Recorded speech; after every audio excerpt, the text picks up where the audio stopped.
"Don't go upstairs, Mom."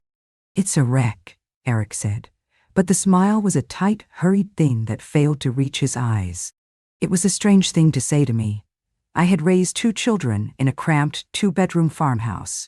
I'd seen every imaginable category of mess.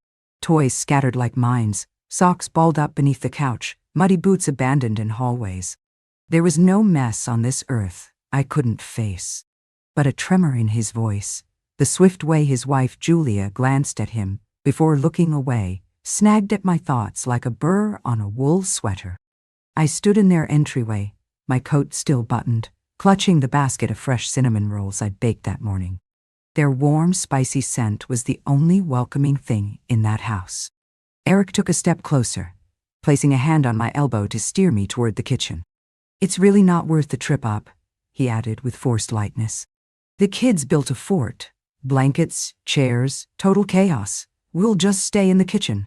I nodded, though a seed of doubt had been planted. This new house was my gift to them, or rather, a gift from my money. 2 years prior, when Eric and Julia had found their perfect home but were short on the down payment, I wrote a check big enough to cover nearly a third of it. I told myself it was an investment in family gatherings, in my grandchildren's futures, in the peace of mind that came with knowing my son was settled. Yet, I had been inside this home fewer than 10 times. Julia always had an excuse. The children had homework. They were just heading out. The house was a disaster. I tried not to take it personally. Now, sitting at their immaculate kitchen table, nursing lukewarm coffee as Julia detailed her new business expenses, I couldn't get the thought of the upstairs out of my head. It wasn't about a mess of toys. It was the sharp, almost frantic edge in Eric's voice when he'd stopped me. When Julia stepped out to take a call, I attempted to focus on my coffee, but my eyes kept drifting to the staircase. The door to the upstairs landing was partially closed. From my seat, I could see the bottom 2 steps, both perfectly tidy. No blanket forts. No scattered Legos. Eric saw me looking and shifted in his chair. "So, Mom," he began, a little too brightly, "how's the garden doing this year?" "About the same," I replied. "The roses are a bit thin, but you know." I let the sentence hang and took another sip. His eyes darted to the stairs again, just for a second. That was the moment I knew. Whatever was up there, it was not a children's fort. My mind didn't leap to betrayal or theft. I wanted to believe in my son's fundamental goodness. But the truth is, after 70 years on this planet, you learn to spot a lie by the way it tries to smile at you. And Eric's smile was wearing dangerously thin. The conversation staggered on after that, the 2 of us walking on a frozen lake, hearing the cracks splinter beneath our feet. Julia returned, phone pressed to her ear, whispering something sharp and urgent. She slipped past me, avoiding my gaze, and disappeared into the pantry, pulling the door shut behind her. I looked down at my hands around my coffee cup. They were not as steady as they once were, the skin thinner, the veins more pronounced. But they had carried laundry baskets up and down stairs for decades, hauled groceries through blizzards, and tended gardens in the August heat. They had worked. They had built. That house, and whatever was upstairs, was made possible by these hands. A faint thud came from above, like a door closing. It was too heavy for a child, too deliberate. "Kids playing?" I asked. Eric glanced toward the ceiling. "Yeah, just reorganizing their toys," he said, his tone casual, but his shoulders were tense. "You know how it is." I did know, and I also knew something was deeply wrong with the way he said it. When Julia reemerged, she was all smiles. "Eric, could you give me a hand with the boxes in the garage? Mom can relax in here." She placed a gentle hand on my shoulder, the kind one uses on a stranger in a hospital waiting room. They left through the back door together, their voices fading as their shoes crunched on the driveway gravel. The kitchen fell silent, and in that silence, I found my answer. Whatever they were hiding upstairs, they had both just left the house. I rose from my chair, setting my cup down without a sound. My knees protested, but I moved toward the staircase. Each step felt like peeling back a layer of delusion, of years spent telling myself that their distance was just busyness, not something far colder. The upstairs hallway smelled faintly of cedar from the built-in closet. I passed the children's rooms, where the beds were neatly made, with no evidence of chaos or forts. At the end of the hall, Eric's office door was ajar. And there, against the far wall, was the safe. Its door hung open. From the threshold, I could see the empty shelves inside, a dusty silhouette where my mother's pearl brooch had always rested, the bare metal where my documents should have been. My heart hammered, slow and heavy. It wasn't messy upstairs. It was stripped. I moved closer, almost afraid to draw a breath. The scent of dust and cold metal drifted from the open safe, the smell of a long-shuttered room. It had once been full, not with gold bars or piles of cash, but with the cornerstones of my life. The deed to my small cottage. The envelope holding my will, updated after my husband, Harold, passed away. A slender velvet box containing my mother's pearls, the only heirloom she could pass down after a lifetime of scrimping. And there had been a thick envelope of savings. Not all I had, but enough to guard against sleepless nights. I recalled the last time I'd opened it, nearly 6 months ago, to tuck in the birth certificates of Eric's children for safekeeping. He had stood right beside me that day, making small talk, his eyes flicking to the stack of envelopes more than once. I hadn't given it a second thought. He was my son. You don't suspect your own child. Now, there was nothing. Not a single paperclip, not even the familiar old brass key I kept on the top shelf. I reached out and touched the cold interior, as if my memories might still be tucked away in an invisible fold, but it was as empty as my trust. My pulse pounded in my ears, yet my thoughts were startlingly clear. Whoever opened this safe had done so carefully. There was no sign of force, no damage to the lock. That meant only one thing. Someone had the key or the combination. Someone I had trusted completely. I turned and scanned the room. Eric's desk was tidy as always, papers stacked, pens in their holder, but the top drawer was open a crack. Inside, I saw the corner of a folded paper. It was my combination, written in my own hand. I'd given it to him last winter when I was sick with the flu, and he'd offered to fetch some documents for me. I had thanked him for his help.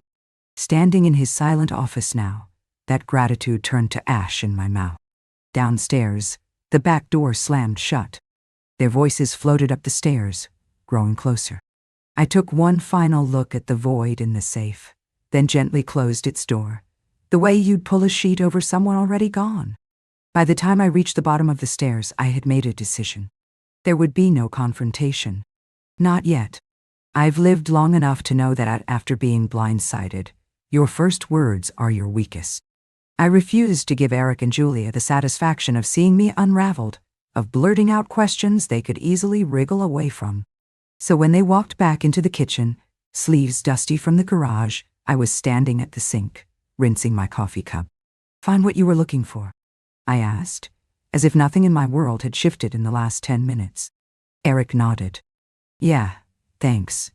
Julia has the boxes sorted now. Sorry we left you alone." I smiled, the kind of smile you reserve for people you have already begun to lock out of your life. "It's fine."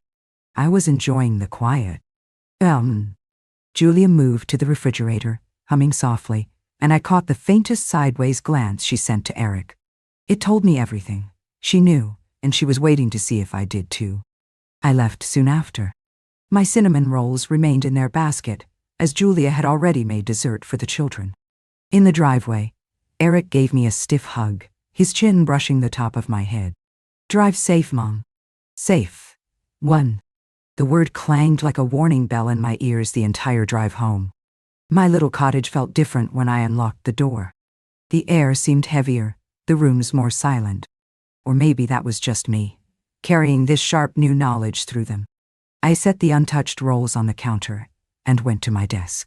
The first thing I checked was the small fireproof box in the bottom drawer. My passport was still there, along with a spare checkbook, but the envelope containing the last 2 years of bank statements was gone. I knew because I keep everything in neat stacks, and the gap was as obvious as a missing front tooth. I sat down heavily. If Eric had taken documents from here, and also emptied the safe. He'd been in my house without my knowledge at least twice. The phone sat on the corner of the desk. The bank's number was already in my contacts. I pressed the call button before I could change my mind. "Good afternoon, Mrs. Lawson." The manager, Susan, greeted me, recognizing my voice. "How can I help you?" "I need to know if there has been any unusual activity on my accounts in the last month," I said. My voice was level, but my other hand was pressed to my knee, stilling a tremor. There was a pause, then the quiet tapping of a keyboard. "Well, I do see a couple of attempted transfers that were flagged by our security system. They were blocked because the request came from an unfamiliar device. One was for $8,000 and another for $15,000. Nerning, Bain, Edward, YZ, Office." "When?" "3 days ago and last Tuesday." I let out a slow breath. 3 days ago, Eric had stopped by to drop off soup because Julia said I'd sounded tired. Last Tuesday, he'd borrowed my car to save me a trip to a doctor's appointment. "Mrs. Lawson," Susan said gently, "would you like me to place a temporary freeze on your account until we can meet in person?" "Yes," I replied without hesitation. "Freeze everything, and I want to revoke the power of attorney my son has on file, effective immediately." Another pause.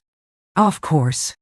I'll start that process, but you will need to come in and sign the paperwork to make it permanent." "I'll be there when you open tomorrow." After hanging up, I sat for a long time, looking at my hands again. They had just made one of the most difficult calls of my life. Harder than telling people Harold was gone. Harder than signing the papers to sell the family farm. Because this time, I was choosing to close a door on my own child. The afternoon light slanted across the room, illuminating a photo of Eric at 6 years old, a gap where his front teeth should be, grinning at the camera as he held a frog in his cupped hands. I remembered drying that frog with one of my good tea towels because he insisted it was cold and needed a blanket. A sting formed behind my eyes, but I refused to let the tears fall. That little boy was gone. The man who had taken his place had looked me in the eye today and told me not to go upstairs. I had gone anyway and found my safe as empty as the place where my trust used to be. I stood, locked the fireproof box, and slid the key into my pocket. Tonight, I would list every account, every asset, every document that was still mine. And tomorrow, I would begin making sure it all stayed that way. I barely slept that night.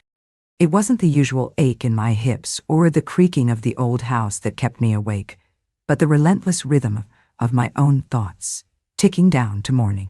By 6 a.m., I was dressed and ready, my handbag containing every form of identification I owned. I had also tucked in the small spiral notebook where I'd recorded major expenses for years. Looking through the entries from the last decade was like reading a ledger of my own blind faith. Checks for Eric's emergency car repairs, the down payment for the house, contributions to a business idea that had evaporated in under 6 months. The bank opened at 9, but I was there 20 minutes early. The parking lot was nearly empty. When Susan, the branch manager, saw me through the glass, she came immediately to let me in. "I've prepared the paperwork to freeze your accounts and remove the power of attorney," she said, guiding me into her office. "But I'll need you to review and initial each page." The pen felt strangely heavy as I signed. Each stroke was a small act of severance, not from the money, but from the years I'd believed it was a bridge to my son. When I finished, Susan leaned forward. "Do you want to add more security measures? 2-factor authentication, a new address for statements, perhaps even a new set of account numbers?" "Yes," I said, my voice firm.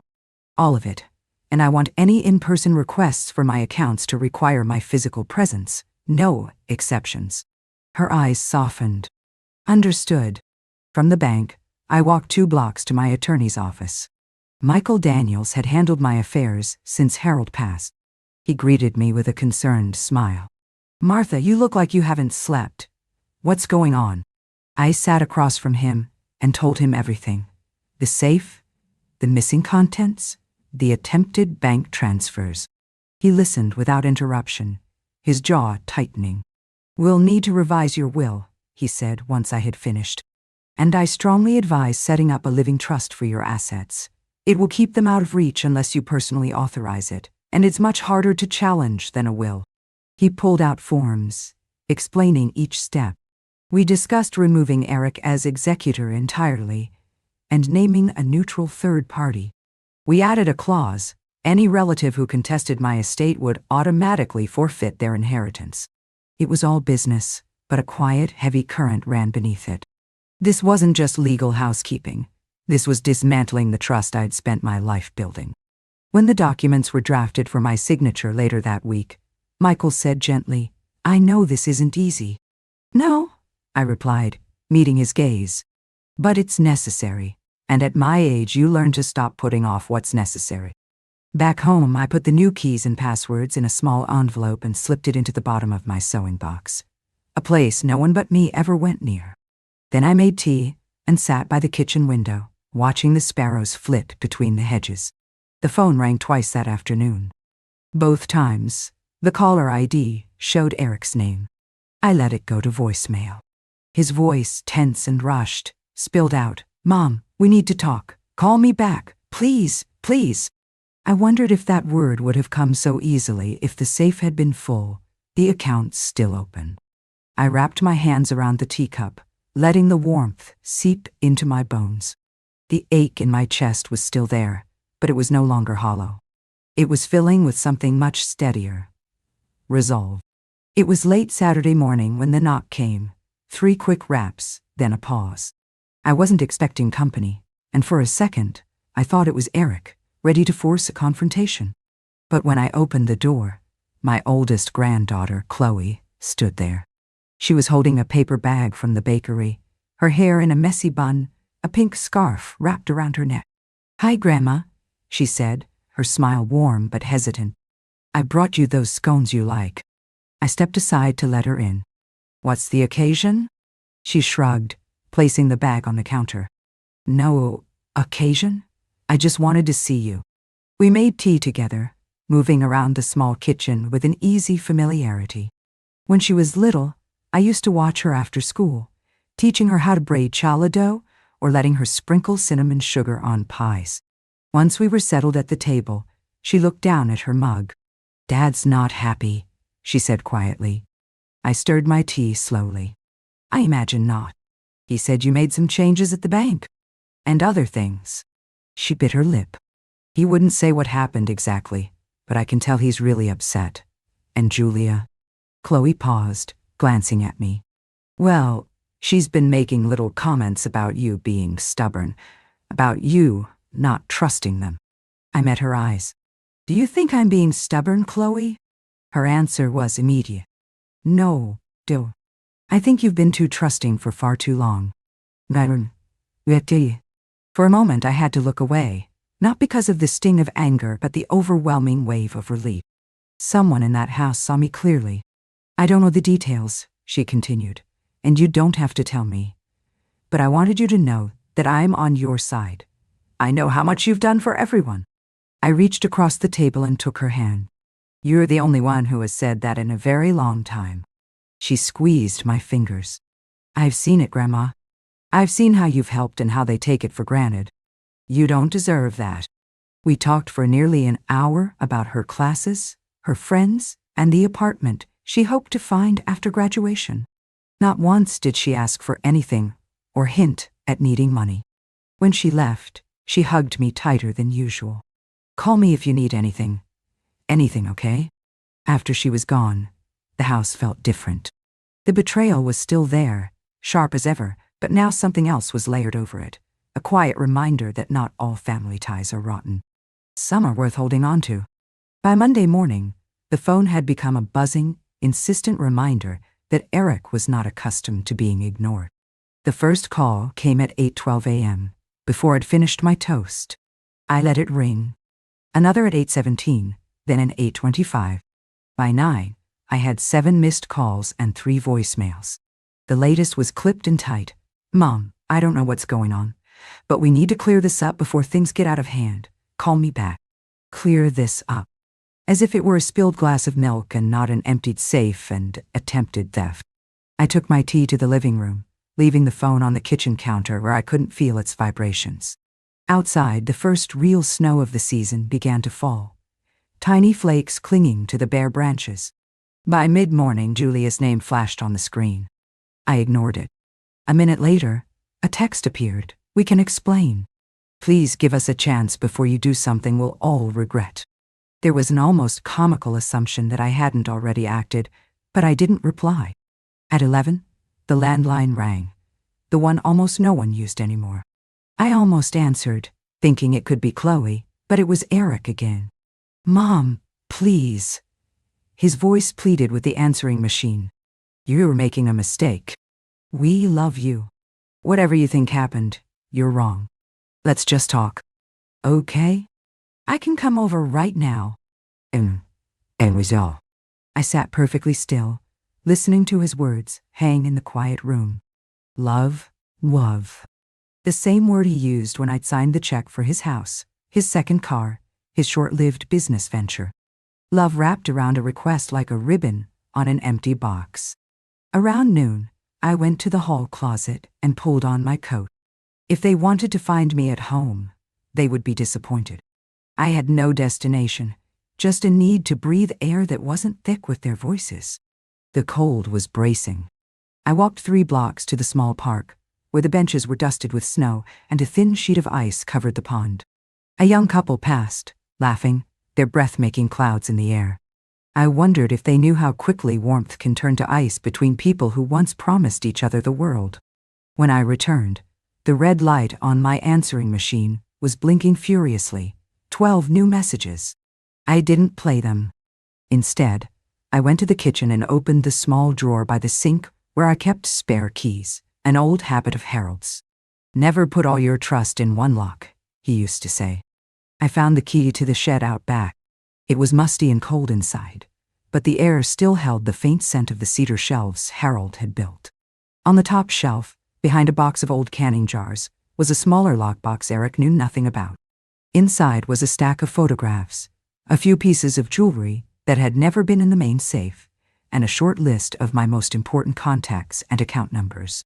I ran my fingers over a pair of pearl earrings, cool and smooth, and felt a slight easing in my chest. He hadn't taken everything. He didn't even know this existed. Back inside, the phone began to ring again. I stood in the kitchen and watched it buzz on the counter until it finally fell silent. I knew this quiet wouldn't last. Sooner or later, Eric would stop circling and come straight for me. And when he did, I'd be ready. It was Thursday afternoon when the knock came. Not a gentle tap, but a steady, insistent rhythm that said, "I know you're in there, and I'm not leaving." I opened the door to find Eric on the porch. Snowflakes dotted his dark hair, his jaw set. He was not alone. Julia stood behind him, wrapped in a pale wool coat, her lips pressed into a thin line that passed for a smile. "Mom," Eric said, "we need to talk." I stepped back without a word, letting them in. My house felt smaller with them in it, their presence sucking the air from the room. Eric paced into the living room, Julia following, her eyes scanning the space as if taking inventory. He didn't sit. "You've been avoiding our calls." "Yes," I said evenly. He stopped his pacing. "Why?" I gestured to the couch. "If you have something to say, you might as well sit." Reluctantly, they sat. Julia smoothed her coat, her hands folded neatly in her lap. Eric leaned forward, elbows on his knees. "We heard from the bank. You froze your accounts. You revoked my power of attorney." He exhaled sharply. "That's extreme, Mom." "Is it?" I asked. "Yes," Julia cut in, her voice cool. "And it makes it seem like you don't trust us." I met her gaze. "Should I?" Eric shifted. "This is about the safe, isn't it?" I said nothing, letting the silence stretch until it was a tangible weight between us. His voice softened. "Mom, you must have misunderstood. I went into the safe because we needed the insurance papers for the house. I didn't take anything else." My eyes never left his. "Then where are my mother's pearls and the bank statements from my desk?" His jaw tightened. "I don't know. Maybe you moved them. You're remembering it wrong." Julia leaned forward, her tone suddenly syrupy. Martha, stress can make us forget things. Perhaps you misplaced them. Let's not turn this into something ugly over a simple misunderstanding. I let out a slow, steady breath. A misunderstanding is when you forget to pick up milk. This is theft, Drow. Eric's voice rose. We're family. We have always looked out for you. I gave a short, humorless laugh. Looked out for me or for my money? The flush that crept up his neck was my answer. Julia straightened her spine. If you truly believe we would steal from you, then I don't know what to say. But you're making a mistake, cutting us out like this. It's not healthy. What isn't healthy, I said quietly, is letting people strip you bare while you smile and pretend not to notice. Eric stood abruptly, shoving his hands in his pockets. So that's it. You've already decided we're guilty. I've decided, I said, rising to my feet, that my trust is no longer something you get to use. He stared at me, his breath shallow. You're going to regret this. I felt the old ache in my chest, not of fear, but of sorrow for how far the boy I raised had drifted. No, Eric, I said softly. For the first time in years, I won't. Julia let out a sharp sigh, as if about to argue, but then thought better of it. Eric turned for the door. They left without another word, a gust of cold air rushing in before I closed it behind them. I stood for a long time with my hand on the doorknob, feeling the vibrations of their departure fade. They had come to reclaim their control. Instead, they had walked away with even less than before, and I intended to keep it that way. The next morning I called the locksmith.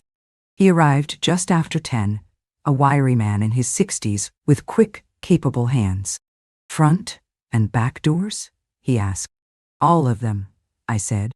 And I want deadbolts that can't be opened from the outside without a key. No more spares hidden under flower pots. He gave me a knowing look, but asked no questions. When he finished, the old brass knobs Harold had installed were gone, replaced by solid steel locks that clicked shut with a satisfying finality.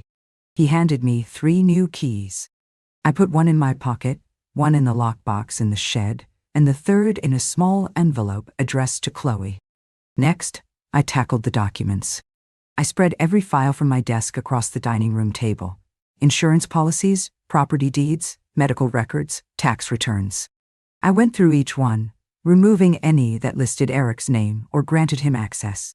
The revised will was still waiting for my signature at Michael's office. I made a note to go tomorrow. For now, I drafted and dated a letter stating clearly that Eric Lawson was to have no control over my finances, property, or medical decisions. I placed it with my other important papers. In the afternoon, I called my homeowner's insurance provider. Add a security rider to my policy, I told them.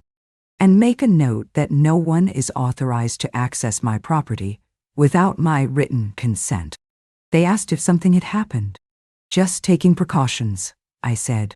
When I hung up, I walked through the house, room by room. It already felt different.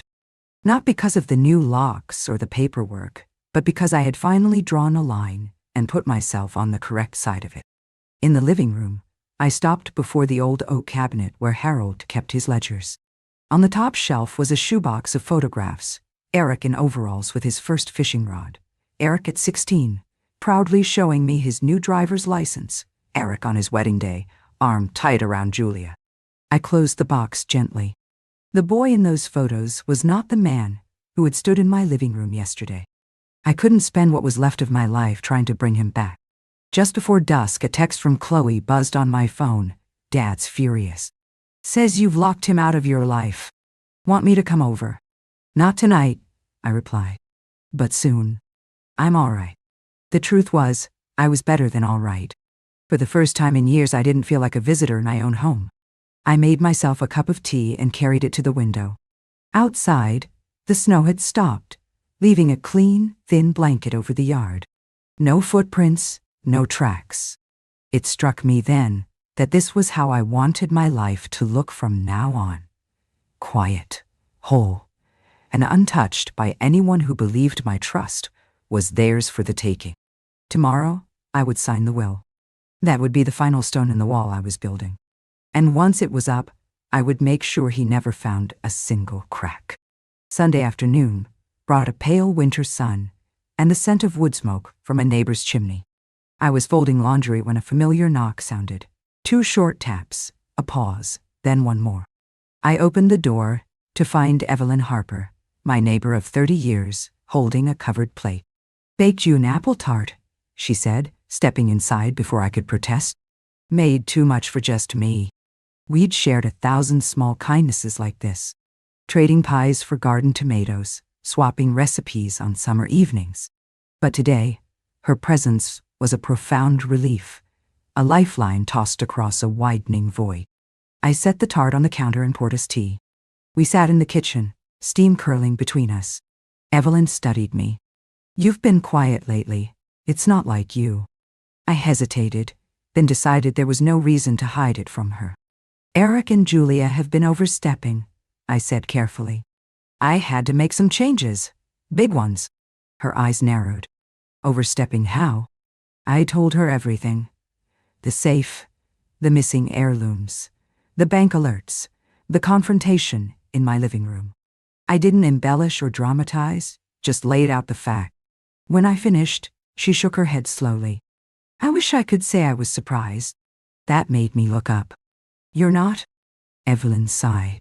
"I've watched them, Martha. The way they swoop in when they want something and vanish when they don't. Harold never would have put up with it." The mention of his name made my throat tighten, not with grief, but with the memory of what it felt like to have someone unconditionally in your corner. "I've locked things down now," I said. "Changed the will, the locks, cut off all their access." "Good," she said firmly. "And don't you dare feel guilty about it." "I don't feel guilty," I admitted. "I feel lighter.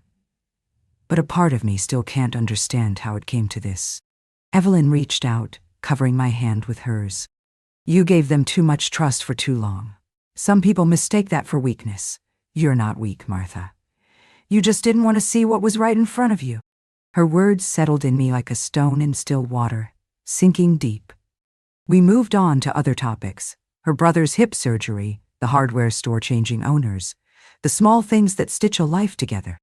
But beneath it all, I felt a quiet current of strength, like a firm hand on my back. When Evelyn left, she hugged me a second longer than usual. "You're doing the right thing," she said. "Don't let them make you think otherwise." After she was gone, I cut a slice of her tart and sat by the window. The late sun glinted off the snow, turning it to gold. Across the yard, Evelyn's kitchen light flickered on, and I could see her moving about her own small routines. For the first time in weeks, I didn't feel utterly alone in this. There were still people who saw me not for what I could give them, but for who I was. And that, I realized, was worth more than anything that had ever been in that empty safe. It was just after lunch on Wednesday when a car pulled into my driveway. I peeked through the curtain and saw Chloe's little blue hatchback, Tati.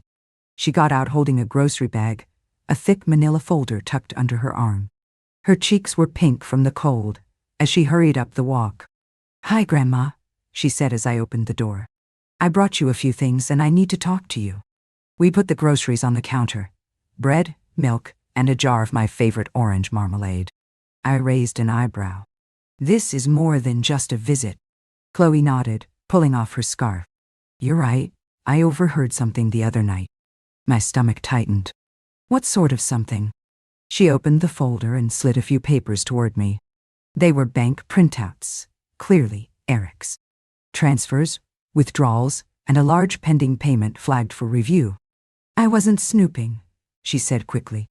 "I was using Dad's laptop to print a school paper. These popped up in the print queue, and then I heard them in the kitchen talking about you."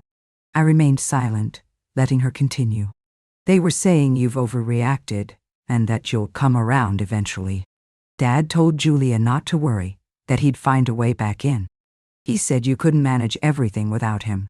"Money, Tarzan, and Trace." My jaw tightened. "And what did Julia say?" "She laughed," Chloe said flatly. "Said you were too sentimental to cut them off for good, that it's just a matter of time." I took a slow breath. It was one thing to suspect their motives, another to hear them confirmed by my own granddaughter. Chloe leaned forward. Grandma, I think you need to do more than just change the locks. You should move your valuables. All of them. Somewhere they can never get to. Maybe a safety deposit box.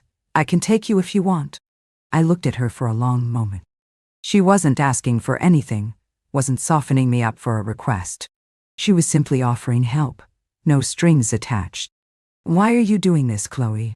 I asked softly. Her eyes softened. Because you've always been there for me. I don't want to see you get hurt any more than you already have. I had to turn away for a moment, busying myself with the kettle so she wouldn't see the moisture in my eyes. You're a good girl, I said finally.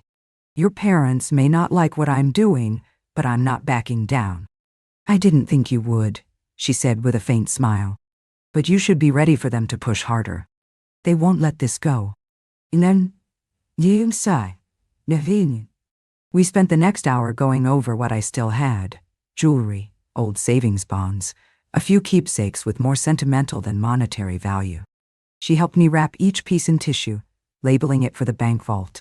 Before she left, she paused at the door. Grandma, if they ever show up angry or try to pressure you, call me first. Don't face them alone. I promised I would, though I had no intention of letting Eric or Julia set foot in my house again.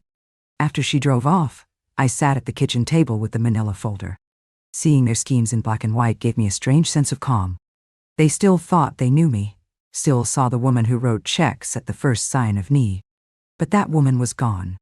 The one sitting here now would never let them through another door, real or metaphorical, again. It happened on a Saturday afternoon, just as I'd settled into my armchair with a cup of tea and a library book. There was no call, no polite knock, just the sharp rattle of my front doorknob. Then came the jangle of keys, trying one lock, then the next. My heart didn't race. It grew strangely steady. I set my teacup down, rose, and walked to the door. When I opened it, Eric was standing there, his coat unbuttoned, his breath steaming. Julia stood behind him, arms crossed, her expression sharp. Your keys won't work anymore, I said calmly. I noticed, he replied tightly. Why did you change the locks? I think you know why. He let out a humorless laugh. This is ridiculous. We're your family, Mom. We shouldn't be locked out. Yet here you are, trying to enter without my permission. I leaned against the doorframe, making no move to let them in. Julia stepped forward. We just came to talk. This cold shoulder routine is childish. I think stealing from your own mother is childish, I said evenly. And I'm finished pretending it didn't happen. Eric's eyes flashed. You can't seriously believe. I do believe it. I believe it because I saw the empty safe. I believe it because the bank flagged your transfer attempts. And I believe it because I know the difference between help and exploitation, a distinction you seem to have forgotten. He ran a hand through his hair. So that's it? You've just made up your mind. Yes, I said simply. That's it. Julia's voice turned silky. Martha, think about what you're doing. This will tear the family apart. People will talk. Let them, I said. I'd rather be the woman who protected herself than the one who was too afraid of gossip to act. Eric took a step closer, his voice low and persuasive. We can fix this. Give me back the power of attorney, and I'll make sure everything is handled properly. No more mistakes. I shook my head. No more access. The wind picked up, swirling snow across the porch. Julia pulled her coat tighter, her lips thinning. You'll regret this, Martha. One day you'll need us, and we won't be there. Julia, I said quietly, if that day ever comes, it will mean I've forgotten who you really are. And I don't plan on doing that. Anyway. For a long moment, none of us spoke. The only sound was the wind. Finally, he muttered something I couldn't catch, turned, and walked down the steps. Julia followed, giving me one last look, not of sadness, but of pure calculation. I closed the door and locked both deadbolts. My hands didn't shake. Back in my armchair, my tea was still warm. I picked it up and returned to my book. Outside, I heard their car start, its engine fading down the road. They had tried to force the door today. Next time, it wouldn't be a door they came after. But whatever they tried, I was ready. My boundaries were built high and set deep. I had no intention of letting them be breached. The following Tuesday, Chloe pulled into my driveway on time, her car crunching over the frost. She hopped out and gave me a brisk hug. "Ready?" she asked, eyeing the tote bag at my feet. Inside, carefully wrapped, were the last of my valuables. Harold's watch, my mother's wedding ring, a small box of savings bonds, and the photos I couldn't risk losing. The bag wasn't heavy, but it felt momentous, as if I were carrying the final pieces of my old life to a vault. We drove to the bank in comfortable silence. When we entered, Susan, the manager, spotted me. "Mrs. Lawson," she said warmly, "we have the paperwork for your safety deposit box ready." She led us to the private room with the vault, its steel door a solid barrier. "You've rented a medium-sized box," Susan explained, pulling the long container from its slot. "You'll be the only one with access. No co-signers, no exceptions." I nodded, feeling a relief I hadn't expected. Chloe helped me unwrap each item and place it inside. Harold's watch went in first, its worn leather strap coiled like a sleeping snake. Then my mother's ring, gleaming under the fluorescent lights. When the box was nearly full, I added one last thing, a short, handwritten note in an envelope. On the outside it said to be opened by Chloe only if I am gone. Inside were my account details, my lawyer's contact information, and a few lines explaining why I had taken these steps. Once everything was secure, Susan slid the box back into its slot and turned the key. The sound of the lock clicking home felt like the closing of a chapter. Back in the car, Chloe glanced at me. "Feel better?" I exhaled slowly. "Safer. That's the word." She smiled faintly. "You know, they're going to hate this." "I know," I said, "but I'm not doing it to spite them. I'm doing it because I refuse to live in fear of my own family." 괜찮. We stopped for coffee on the way home. Sitting by the window of the small cafe, I watched people hurry along the sidewalk. Life was continuing on, indifferent to my private war. And yet, I felt a sense of ground regained. When Chloe dropped me off, she lingered at the door. "You're sure you don't want me to stay for a bit, just in case they show up?" I smiled. "If they do, the locks will hold, and so will I." After she left, I stood in my quiet kitchen, the tote bag now empty on the counter. For the first time in months, my house didn't feel like it held anything they could take. They could rattle the locks, make their calls, threaten, and plead. But what mattered most, my dignity, my security, my choice, was now behind a door they would never open again. It started with calls from numbers I didn't recognize. I let them go to voicemail. When I finally listened, the strategy was clear. First, my sister-in-law, Claire. "Martha, I don't know what's happening, but Eric says you've cut him off. That doesn't sound like you. Can we talk?" Then Harold's cousin, David. "Martha, families have disagreements, but you can't just shut the door. Think of your grandchildren." By the third message, from a neighbor I hardly knew, I understood. Eric was deploying messengers, hoping their collective weight would wear me down. I didn't answer a single one. 2 days later, Evelyn knocked on my door with a basket of muffins. "Martha," she said carefully, "I just saw Claire at the store. She told me Eric is saying you're not well, that you're confused and making rash decisions." I let out a dry laugh. "Confused enough to change my locks, move my assets, and rewrite my will. Quite a diagnosis." Evelyn frowned. "He's trying to rally people to his side." "I know," I said, "and I'm letting him. Every person he drags into this sees him a little more clearly." Nee. That evening, the phone rang. This time, I recognized the name, Margaret, my oldest friend from church. I answered. "Martha," she began, "Eric came to see me. He says you've misunderstood something about a safe." "Margaret," I interrupted gently, "I know exactly what happened. I'm not confused, and my mind is made up." There was a pause. "So it's true? You've really cut him off?" "Yes," I said simply. And I won't discuss the details, because they are mine to keep. But I will say this: no one accidentally empties a safe or tries to move thousands of dollars from someone else's account. That isn't a misunderstanding. It's a choice. Lenin. She sighed. I had to ask. He made it sound like. I know how he makes things sound, I said. It's how he has always gotten what he wants. The next day, I called Michael, my lawyer, and had him draft a formal letter to Eric. It was dated, crystal clear, and stated that he was to have no involvement in my finances, property, or personal matters now or in the future. Copies would be sent to the bank, the insurance company, and the county clerk. Send it by registered mail, I instructed. A quiet satisfaction settled in my chest. By the end of the week, the outside pressure eased. The calls dwindled. Eric was either realizing his campaign had failed or regrouping for another attack. On Saturday morning, I sat with my tea, watching the snow melt in patches across the yard. Evelyn's cat slinked along the fence. The world was at peace, and so was I. I knew Eric still had my number, my address, and an arsenal of manipulations. But I also knew something more important. I was no longer reachable in the way that mattered to him. The door was closed, the locks were changed, the bank box was full, and my mind was made up. If he wanted a mother who could be persuaded or bullied, he would have to look elsewhere. This one was done. The first warm day of March arrived early that year.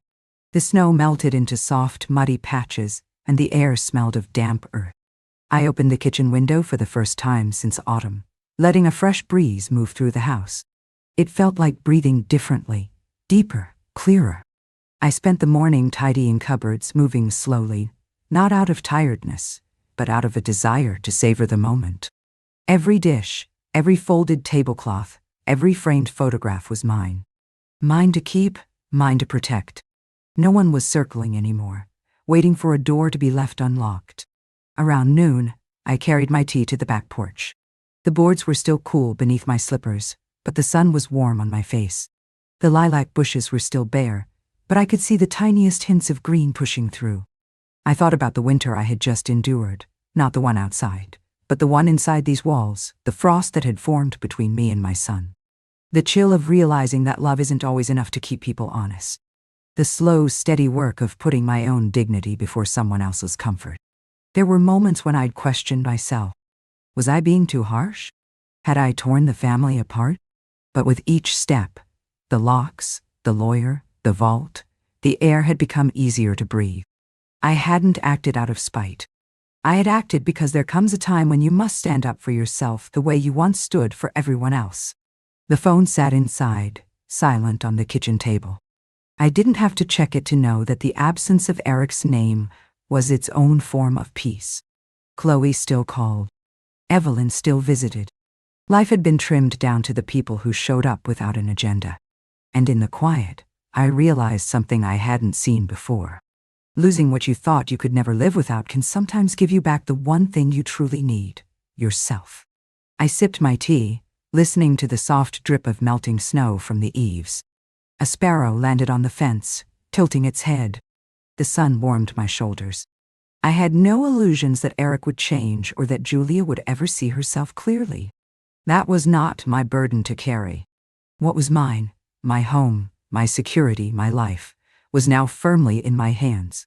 If you've followed my story this far, maybe you recognize a piece of it.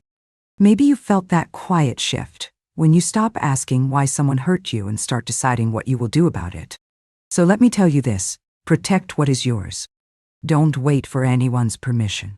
Don't let love become the key someone uses to empty your life. You have the right to change the locks. You never have to give them a new key.